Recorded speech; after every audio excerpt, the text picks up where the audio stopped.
Hello বন্ধুরা, আজ আবার আপনাদের নতুন একটা ব্লগে স্বাগত জানাই।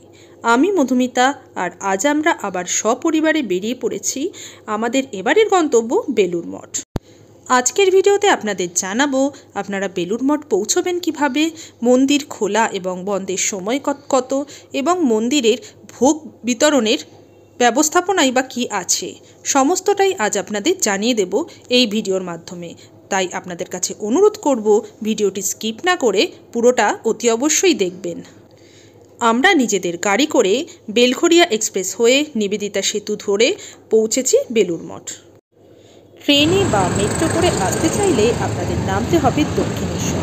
দক্ষিণেশ্বর স্টেশনে নেমে পেয়ে যাবেন স্কাইওয়াক। সেই স্কাইওয়াক পেরিয়ে এসে দক্ষিণেশ্বরের মেন গেট অবধি পৌঁছতে হবে। মন্দিরের মেন গেটের বাঁ দিকেই দেখতে পাবেন দক্ষিণেশ্বর জেটিঘাট। এই জেটিঘাটে পৌঁছে লঞ্চে করে সোজা পৌঁছতে পারেন বেলুড়। আমরা যেহেতু গাড়ি নিয়ে এসেছিলাম, তাই মেন গেট থেকে সোজা চলে এলে তার ডান দিকেই আছে ফেরিঘাট। এই ফেরিঘাটের রাস্তা ধরে চলে গেলেই পেয়ে যাবেন পার্কিং। প্রথমেই পড়বে বাইক পার্কিং, তারপরেই আছে গাড়ি পার্কিং। আন্ডারগ্রাউন্ড গাড়ি পার্কিং নতুন করেছে, ব্যবস্থাপনা খুবই সুন্দর। এই গাড়ি পার্কিংয়ের ডান দিকেই পড়বে বেলুড় ফেরিঘাট, আর সামনেই পড়বে মন্দির। গাড়ি পার্কিং করে এই রাস্তা ধরেই এগিয়ে যেতে হবে মন্দিরের দিকে। তাছাড়াও বেলুড় মসজিদের পাশের রাস্তা দিয়েও পৌঁছে যেতে পারবেন মন্দিরের মেন গেট অবধি। আমরা চলে এসেছি বেলুড় মঠ। তো যেহেতু ভেতরে ফটো অ্যালাউ নেই, তাই কতটা ফটো শেয়ার করতে পারবো বলতে পারছি না। যতটা পারবো আপনাদের শেয়ার করবো, আপনারা সঙ্গে থাকুন। আমরা ঘুরে দেখবো, প্রসাদ গ্রহণ করবো। আমরা এখন আছি বেলুড় মঠ। মন্দির খোলার সময়সীমা সকাল 6:30 থেকে সকাল 11:30 পর্যন্ত এবং বিকেল বেলায় 4টে থেকে 9টা পর্যন্ত। আর শীতকালে বিকেলের টাইমটা একটু এগিয়ে আসে, সেটা 3:30 থেকে 8:30 পর্যন্ত হয়ে যায়। মন্দিরে ঢুকেই ডান দিকেই আপনাদের চোখে পড়বে এখানে দর্শনীয় স্থানের একটি লিস্ট।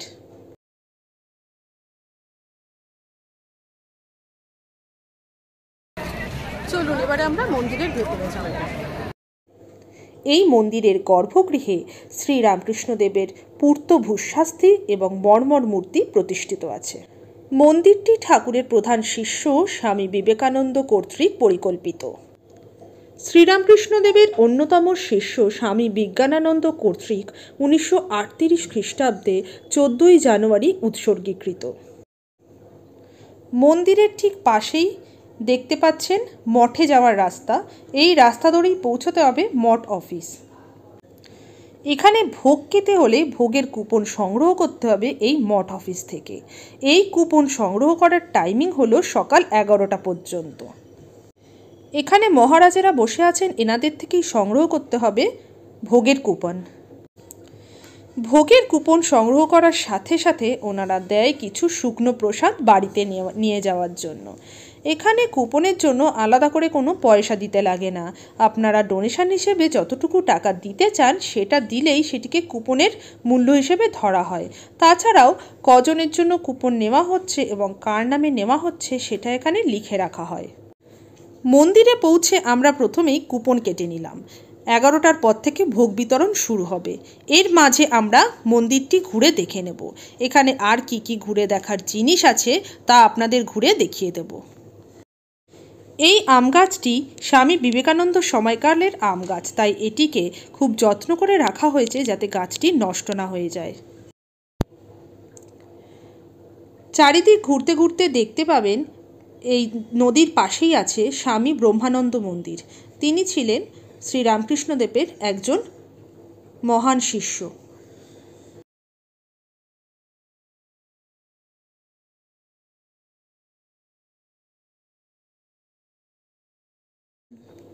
এটি হলো মঠের ভিতরের ঘাট। এখানে এসে আপনারা স্নানও সেরে নিতে পারেন। এর পাশেই বস্ত্র পরিবর্তনের টেম্পোরারি জায়গা করা। এটি হলো স্বামী বিবেকানন্দ মন্দির। এই স্থানে স্বামী বিবেকানন্দের মহান দেহ অগ্নিতে সমর্পিত করা হয়েছিল। নদীর এই পারে বেলুড় মঠ, ওই পারে দক্ষিণেশ্বর। এই পার থেকে দক্ষিণেশ্বর মন্দিরের চূড়াটি দেখা যায়। আর দক্ষিণেশ্বর মন্দির থেকে লঞ্চে করে বেলুড় মঠ আসতে মোটামুটি 15 থেকে 20 মিনিট সময় লাগে। এবারে আমরা পৌঁছে যাচ্ছি প্রসাদ হলের দিকে। আমরা এবার ভোগ গ্রহণ করব। প্রথমে ঢুকেই দেখলাম এখানে প্রচুর কল লাগানো আছে। এই কলে হাত ধুয়ে নিল সবাই। এরপরে আমরা এগিয়ে চললাম। এই জায়গাটিতে প্রসাদ বিতরণ কেন্দ্র দেখানো আছে, আর ঢুকতেই এখানে দেখতে পেলাম ঘাসের 4-4টে হাতি, 2টো বড় হাতি এবং 2টো ছোট হাতি। আর চোখে পড়ল বিশাল বড় একটি হল। এটি হলো মা শারদা ভবন। এর ভেতরেই ভোগ বিতরণ করা হয়। দেখতেই পাচ্ছেন কত দর্শনার্থীর সমাগম এখানে, তাই আমরাও সবার সাথে একসাথে এখানে ভোগ খাওয়ার জন্য ঢুকে পড়লাম। আর ভিতরে ঢুকেই একেবারে অবাক হয়ে গেলাম। এত বড় জায়গা আর এত সুন্দর সিটিং অ্যারেঞ্জমেন্ট আমি আগে কখনো কোথাও দেখিনি। একসঙ্গে প্রায় হাজার হাজার লোক বসে এখানে ভোগ গ্রহণ করতে পারবে। স্টিলের তৈরি টেবিলের সঙ্গে চেয়ার অ্যাটাচ করা আছে। আমরাও যথারীতি এখানে আপনারা ভোগ খেয়ে বাড়ির জন্য ভোগ নিয়ে যাবেন।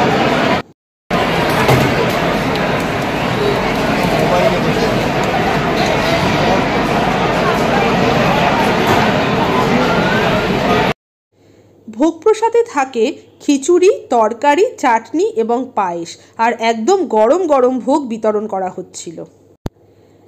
আপনারা ভোগ গ্রহণ করে বাড়ির জন্য ভোগ নিতে পারেন, সেটা আগেও বলেছি। আপনারা চাইলে টিফিন বক্স নিয়ে আসতে পারেন এবং সেই টিফিন বক্স নিজেদের থালার পাশে খুলে রাখতে পারেন।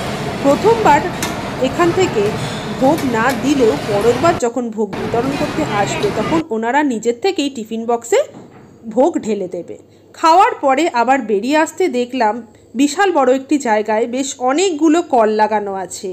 এতগুলো কল লাগানো আছে যে একসাথে এত মানুষ এলে হাত ধোয়ার কোনো রকম অসুবিধাই হবে না, বা এখানে সেরকম কোনো লাইনই পড়বে না। ভোগ খাওয়ার পরে কিন্তু মন্দিরের ব্যাক গেট দিয়ে মন্দির থেকে বেরিয়ে যেতে হয়। এখানে মন্দির বন্ধ হওয়ার সময়সীমা সকাল 11:30। আজকের মতো আমাদের বেলুড় মঠ ঘোরা শেষ হলো। আপনাদের যদি এই বিষয়ে কিছু জানার থাকে অবশ্যই কমেন্ট বক্সে আমাদের জানাবেন। আর যেই নতুন বন্ধুরা এখনও চ্যানেল সাবস্ক্রাইব করেননি তারা অতি অবশ্যই চ্যানেলটি সাবস্ক্রাইব করে দেবেন। আবার দেখা হবে পরের কোনো ভিডিওতে। সবাইকে জানাই ধন্যবাদ।